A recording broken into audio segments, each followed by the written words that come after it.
Just like in real life, there are different languages.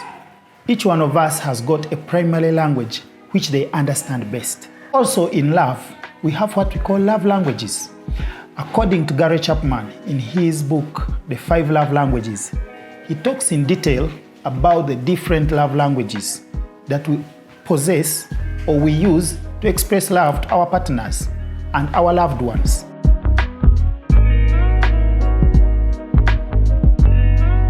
Just like in real life, there are those languages we are more comfortable with than others. And in most cases, it is our native language that we are comfortable with. And that's what we call the primary language. Also in love, the love language you're more comfortable with is your primary love language. And then what follows is your secondary love language. Now, the mistakes we make are communicating to our loved ones in our primary love language instead of their primary love language. Just think of an English-speaking person speaking to a Chinese in English. The Chinese will barely pick what they are saying. But if an English-speaking person put an effort to learn Chinese and they speak to the Chinese in Chinese, the Chinese person would understand what they are saying. So likewise, we need to put an effort to understand what is the primary love language of our loved ones so that we can be able to communicate to them in that language which they will understand. 1. Words of affirmation. People love to be affirmed, but some people love to be affirmed more than others. Does your partner want to be affirmed all the time? Or is it your children or anyone within your vicinity? Please express words of affirmation to them. That is the way they will understand your love. 2. Touch. Touch is one love language that communicates volumes to people who love it.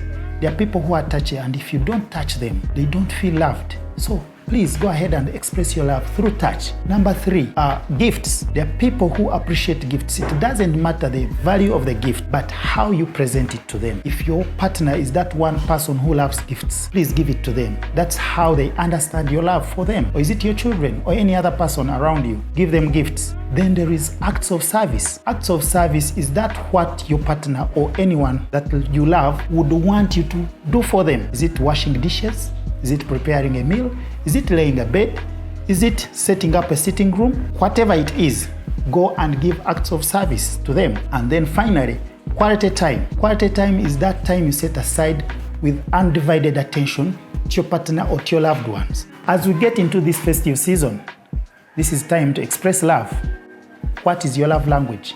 If you do not know, visit Gary Chapman's website to take that test that informs you of what your primary love language is. And he also emphasizes in his book that a person has got 2 outstanding love languages. Find out what they are so that you can go ahead and express love as they express it back to you in the most way you understand best.